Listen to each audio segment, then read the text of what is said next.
So Ravens flock, Zay Flowers is officially back in the building. He's technically been back. I'm sure many of you have seen the clips of him working out with Lamar. He's looking explosive. He's looking like he's back to himself. But he talked to the media for the first time in a while earlier today, and they asked him several important things. One of the things that caught my attention was him discussing DeAndre Hopkins and how well he's vibing with him.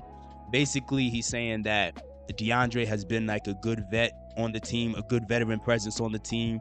He's been learning from, which is something that's encouraging for me to hear, because whenever veterans come on the team, you're always worried about if they're actually going to be interested in being a mentor of sorts, or being willing to give any possible knowledge or tips to some of the younger guys, right?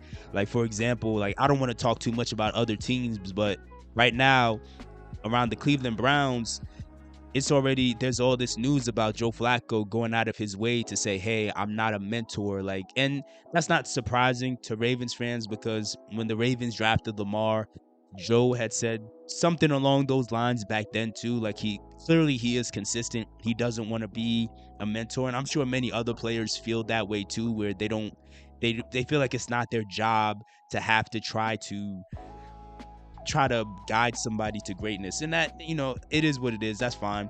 But when you do have some players who do show a willingness to when they show a willingness to go out of their way to try to help the younger guys,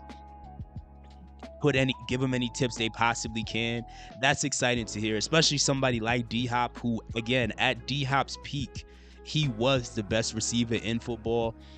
Obviously, we're not in his prime anymore necessarily, but he is still a player with more knowledge than many of us can even possibly remember.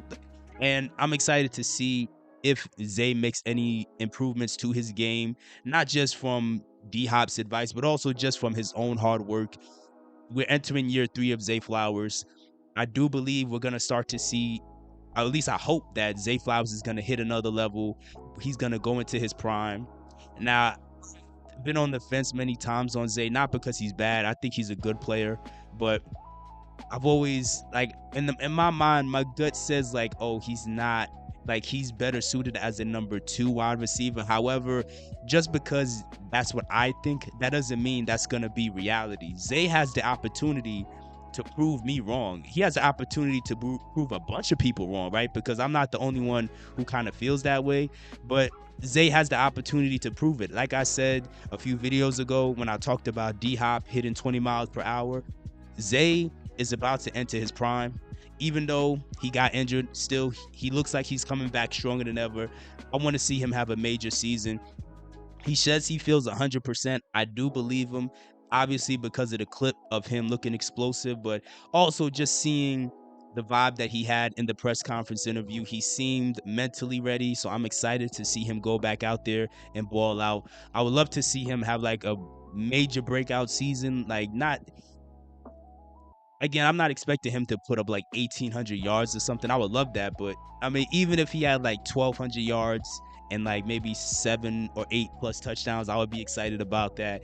But another thing that caught my attention was Todd Monken, somebody else who talked during this press conference shortly after Zay, where Todd said that he believes DHop is not, he wasn't trying to disrespect Nelson Aguilar, but basically he was saying that he believes DHop is like he looks at him as a starter and not like a wide receiver 3. That's exciting to hear. That's encouraging to hear. I'm assuming that means that they intend on using him more consistently, because as we all remember, when they had Nelson Aguilar, specifically last year, he wasn't really in the game that much. Like, he had like a handful of snaps. I think he had maybe like 14 catches on the year or something like that. But I assume D-Hop will probably be put in way more situations than Nelson Aguilar, especially once we get to the red zone, because of DeAndre Hopkins' ability to be that contested catch, big body wide receiver that John Harbaugh talked about wanting him to be. So I'm excited either way. Let me know, do you think Zay is primed for like a even bigger breakout season than last year? I know obviously he broke out last year, but do you think he's primed to go to another level and go into his prime? And do you think that Todd Monken already has a plan to give D Hop a bigger role than Nelson Aguilar had last year?